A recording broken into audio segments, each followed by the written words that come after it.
बिनु हरि भजन न भक्ति दृढ़ाई, जिमि खगेश जल के चिकनाई। जब तक भगवान का भजन हम नहीं करें तब तक भगवान के प्रति हमारी भक्ति दृढ़ नहीं होती है। भगवान का भजन करने से हमें निश्चित ही लाभ होता है। किसी भी तरह से भगवान का नाम लिया जाए वह हमें गुणकारी और लाभदायक ही होता है। तुलसी मेरे राम को रीझ भजो या खीज, भूमि पड़े जामे सदा उल्टे सीधे बीज। यदि हमने ज़मीन में बीज बोए हैं तो यह कोई महत्वपूर्ण नहीं है कि वह बीज ज़मीन में उल्टा गिरा है या सीधा गिरा है, उसका जो पौधा है वो तो सीधा ही निकलेगा।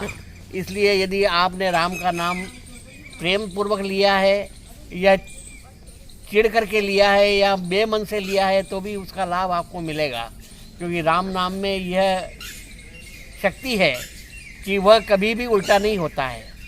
आप 3 बार बोलो मरा तो राम, तीसरी बार में वो राम हो जाएगा, क्योंकि वह राम कभी भी आप मरा मरा मरा का जाप कर ही नहीं सकते हो। तीसरी बार वो मरा राम हो जाता है। यही नरसिंह मेहता जी ने भगवान का भजन करके उन्हें प्राप्त किया और उनकी हिंडी सांवल सेठ ने स्वीकार करी। और जब वो वापस हुंडी लेकर के जूनागढ़ संत लोग आए तब उन्होंने पूछा कि क्या हमारी हुंडी स्वीकार गई, तो कि हाँ, सांवल सेठ आए थे और उन्होंने हमें सब पैसे दे दिए और आपको वापस में ये हुंडी पे लिख के दिया है।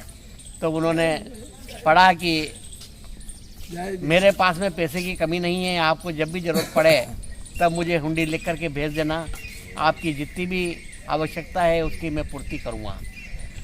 नरसिंह मेहता जी की 2 पुत्रियाँ थी, कुंवरबाई और रतनबाई। कुंवरबाई के ससुराल में थी तो उसके एक पुत्र पैदा हुआ। उत्तर प्रदेश में एक प्रथा है कि जब लड़की के पुत्र पैदा होता है तो पिता को छूछक लेके जाना पड़ता है। उधर छूछक बोलते हैं, अपने इधर जगलिया टोपी भी बोलते हैं, पालना भी बोलते हैं, तो वो लेके जाना पड़ता है। तो नरसिंह मेहता नहीं गए तो उनकी पुत्री को उसकी सास ताने देने लगी कि तेरे पिता तो दरिद्र है, रंग है, कुछ भी लेकर के नहीं आए। तब उनकी पुत्री ने अपने पिता को संदेशा भेजा कि आप कुछ लेकर के आओ, मेरी सास मुझे ताने देती है। तब नरसिंह मेहता जी ने एक पुरानी गाड़ी ली जिसमें बूढ़े बैल बंधे हुए थे और 4-5 संतों को लिया। उनके पास में तंदूर है और तुम्बे के अलावा और कुछ भी नहीं था और वे चल दिए। जब गांव के बाहर पहुंचे तब किसी ने जाकर के उनकी पुत्री को कहा कि आपके पिताजी आ गए हैं। तब वो पुत्री गांव के बाहर गई, देखा तो गाड़ी के अंदर 3-4 संत बैठे हुए थे। गाड़ी में कुछ भी सामान नहीं था सिवाय तंदूर है और तुम्बे के अलावा कुछ भी नहीं था। तब पुत्री ने कहा कि जब आप कुछ नहीं लाए तो आपको आना ही नहीं था, आपने क्यों मेरी यहाँ पे बेइज्जती कराई, मेरी सास वैसे भी मुझे बहुत ताने दे रही है। तब नरसिंह जी ने कहा कि ऐसी कोई बात नहीं है, तुम चिंता मत करो, तुम्हारी सास से कहो कि क्या क्या सामान चाहिए, कितने कपड़े चाहिए, कितने गहने चाहिए, सभी वस्तुओं की मुझे सूची बना करके दे। तब उस लड़की ने जा कर के अपनी सास से कहा कि मेरे पिताजी आ गए हैं और सूची मांग रहे हैं। तब वो उसने कहा कि उनके पास में पता लगा कि कुछ भी नहीं है गाड़ी में, तो खाली तुम्बे और तंदूरे है और 3-4 संत बैठे हुए हैं।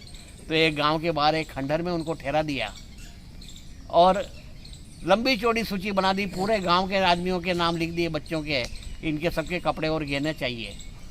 जब सूची लेकर के पुत्री उनकी पिताजी के पास में गई तो उन्होंने उस खंडहर के अंदर एक पर्दा लगा दिया, वो सूची अंदर रख दी और बाहर सभी 4-5 संत तंदूरा लेकर बैठ गए और भजन करने लगे।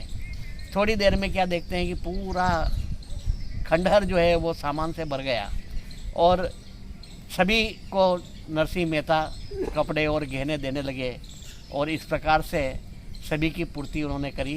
तो भगवान सांवलिया सेठ ने उनकी लाज रखी और नानी बाई का मायरा आज भी 7-7 दिन तक गा गा करके कई कथावाचक सुनाते हैं।